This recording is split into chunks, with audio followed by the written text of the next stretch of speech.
Exercice 4.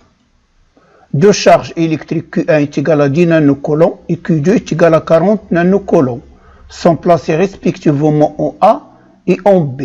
AB est égal à 30 cm. Question 1. Déterminez le vecteur champ électrique en M, milieu de AB. Question 2. Déterminez le point P de AB où le champ est nul. Solution de l'exercice 4. 1. Déterminons le vecteur champ E en M, milieu de AB. On a deux vecteurs, comme vous voyez sur la figure. On a la charge plus Q1, la charge plus Q2. Donc, chaque charge crée un champ électrique E. Donc, la charge plus Q1 crée le champ OQ1 et la charge plus Q2 crée le champ OQ2. Maintenant, voyons les caractéristiques de chaque champ électrique. Déterminons les caractéristiques du vecteur champ électrique EQ1. On suppose que Q2 est égal à 0 et nous allons nous intéresser à la charge plus Q1. Donc, déterminons les caractéristiques du vecteur champ EQ1. Le point d'application, c'est le point M. La droite d'action, c'est la droite AB. Le sens de OQ1, c'est de A vers l'extérieur, c'est-à-dire de A vers B, puisque la charge Q1 est positive. Le module de OQ1, c'est égal à K multiplié par la valeur absolue de Q1 divisé par la distance qui sépare la charge du point considéré, donc divisé par AM au carré. Maintenant, déterminons les caractéristiques du vecteur champ électrique OQ2. Le point d'application, le point M. La droite d'action, la droite AB. C'est toujours la même droite que précédemment. Le sens de B vers l'extérieur, c'est-à-dire de B vers A, puisque la charge Q2 est positive. Le module de OQ2, c'est égal à K fois la valeur absolue de Q2 divisé par la distance BM au carré. Maintenant, le champ résultant, le vecteur champ électrique résultant E est la somme vectorielle de OQ1 et de OQ2.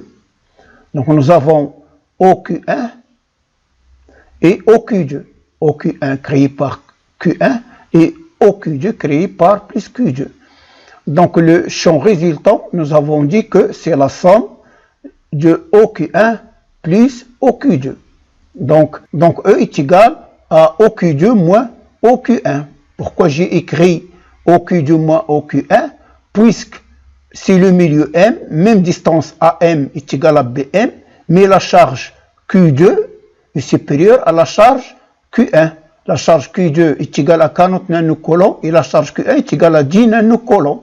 Donc, le vecteur OQ2, son module, est plus grand que le module de OQ1. Donc, pour E, c'est OQ2 moins OQ1. Donc, c'est donc le sens de OQ2. Donc, voilà. Donc, E égale à OQ2 moins OQ1. Donc, c'est ce vecteur-là, OQ2 en bleu, je lui retranche le vecteur OQ1. Donc, voilà, je retranche, il me reste E. Donc, le vecteur E, il a le même sens que OQ2. Pour le module de E, c'est le module de OQ2 moins le module de OQ1. Application numérique. Donc, pour calculer le module de OQ1, c'est K multiplié par la valeur absolue de Q1 divisé par AM au carré. K, c'est 9 fois 10 puissance 9. Q1, nous avons dit, c'est 10 nanocoulombs et nano, c'est 10 puissance moins 9. Donc, 10 fois 10 puissance moins 9. AM, c'est 15 cm. Donc, c'est 15, il faut la convertir en mètres, fois 10 puissance moins 2 cm pour le convertir en mètres, on doit multiplier par 10 puissance moins 2. Donc 15 fois 10 puissance moins 2, le carré, le tout au carré. Tout calcul fait, nous allons trouver 4000 newtons par coulomb. OQ2 c'est égal à K fois la valeur absolue de Q2 divisé par BM au carré. Donc K c'est 9 fois 10 puissance 9, multiplié par la valeur absolue de 40 fois 10 puissance moins 9, toujours c'est nanocoulomb, donc nano c'est 10 puissance moins 9, divisé par 15 fois 10 puissance moins 2, le tout au carré. Ça donne 6000 nanocoulomb. Donc E est égal à 6000 moins 4000, ça donne 12000 nanocoulomb. Donc E, c'est égal à 12000 nanocoulomb. Et ainsi, nous avons déterminé le champ résultant en M. Donc le champ résultant en M, c'est au milieu de AB. Son point d'application, c'est M, c'est le milieu de AB. Il a pour module 12000 newtons par coulomb. Et il est dirigé de B vers A.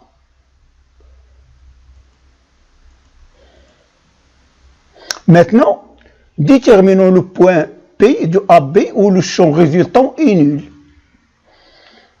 Au point P, le vecteur champ électrique résultant est nul. Donc nous avons E est égal à OQ1 moins OQ2 est égal à 0.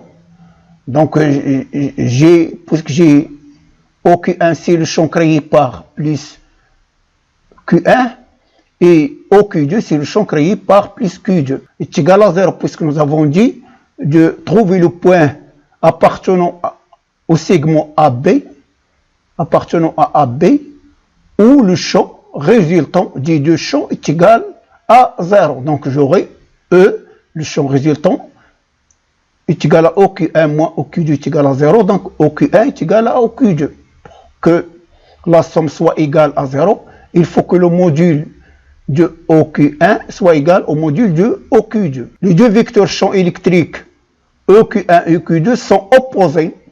Donc leurs modules sont égaux, sont opposés, ça veut dire même droite d'action, même module, mais sens opposé. Donc leurs modules sont égaux. Calculons les deux modules.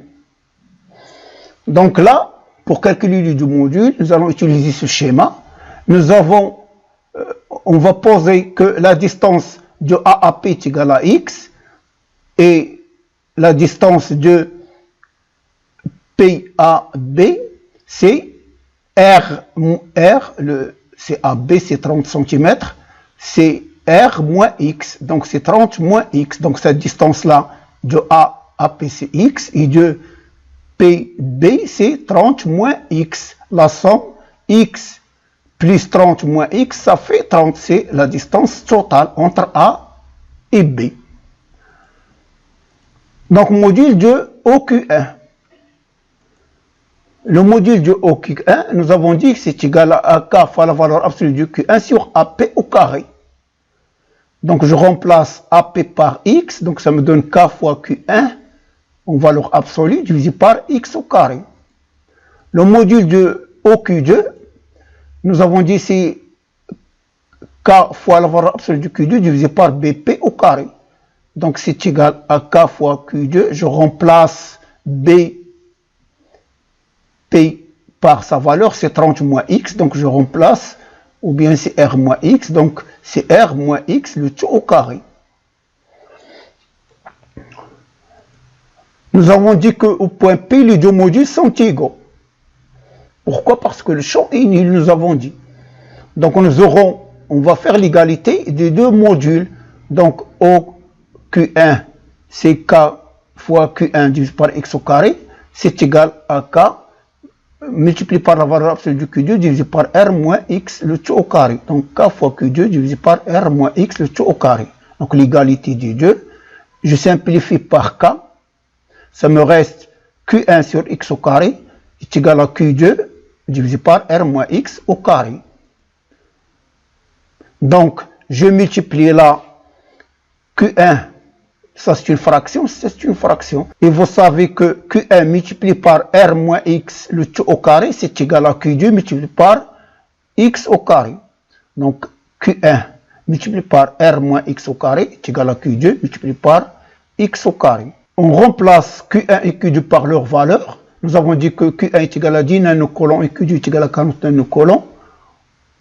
Donc si je remplace là, Q1 par 10 et Q2 par 40, donc je simplifie 10, je divise les deux par 10, donc 10 par 10, ça me reste C1, donc ça reste R moins X au carré. Et là, 40 divisé par 10, ça me donne 4, donc 4X au carré. Donc là, nous avons une équation du deuxième degré. Pour la résoudre, on peut écrire la racine carrée du premier membre est égale à plus ou moins la racine carrée du deuxième membre. Donc, je répète, la racine carrée du premier membre, c'est-à-dire de R moins X au carré, la racine carrée de R moins X au carré, le tout au carré, c'est égal à plus ou moins la racine carrée de 4X au carré.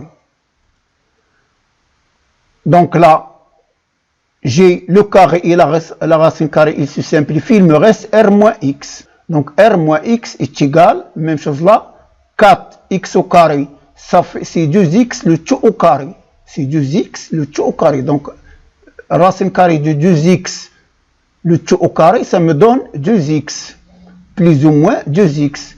Donc là, on a deux solutions. Une pour plus 2x et l'autre pour moins 2x. C'est-à-dire pour R moins x est égal à plus 2x et pour R moins x est égal à moins 2x.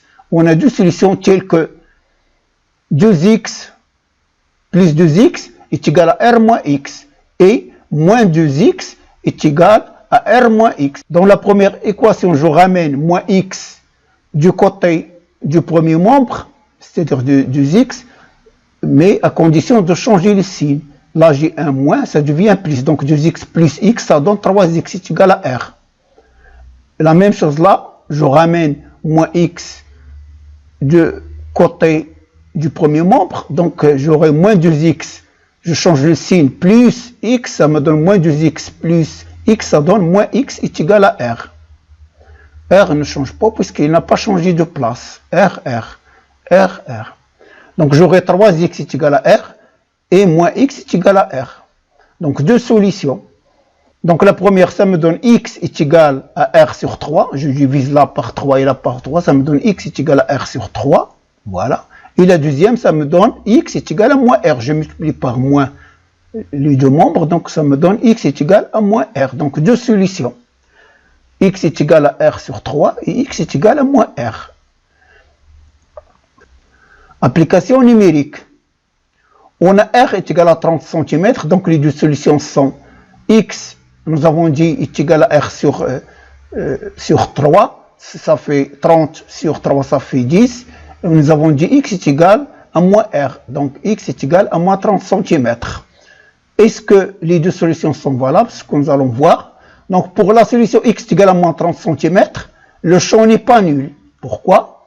Car la somme de deux vecteurs champ électrique en ce point ne peut pas être nul. Voilà, 10 cm, c'est à partir du point A, dans ce sens-là. Donc, c'est à l'intérieur de AB, donc 10 cm, là, le champ est nul. C'est le point X est égal à 10. Pour le point X est égal à moins 30, comme j'ai orienté l'axe dans le sens AB, donc moins 30, et l'origine c'est A, voilà, c'est 0. Donc, moins 30, c'est dans ce sens-là, moins 30 cm. Voilà, moins 30 cm. C'est le point P. Moins 30 cm. Donc, en ce point-là, le calcul nous donne 0, nous donne qu'il y a égalité de deux champs, mais en réalité, physiquement, si on vérifie, on trouve que ça ne peut pas être juste. Pourquoi? Parce que, voyons les champs. Plus Q, il crée un champ en P, en rouge, EQ1, il est dirigé de A vers P. Donc, dans ce sens-là. Même chose pour la charge plus Q2, il crée un champ au point P dirigé, puisque la charge est positive, il est dirigé de B vers P, dans ce sens-là. Donc, les deux champs ont le même sens. Donc, si on les ajoute, c'est-à-dire on fait la somme vectorielle, donc OQ1 plus OQ2, ça donne E, la somme des deux champs, et il ne peut jamais être égal à 0. Donc, comme j'ai dit, E est égal à OQ2 plus OQ1, il est toujours différent de 0. Donc la solution pour laquelle le champ est nul, en P et X est égal à 10 cm.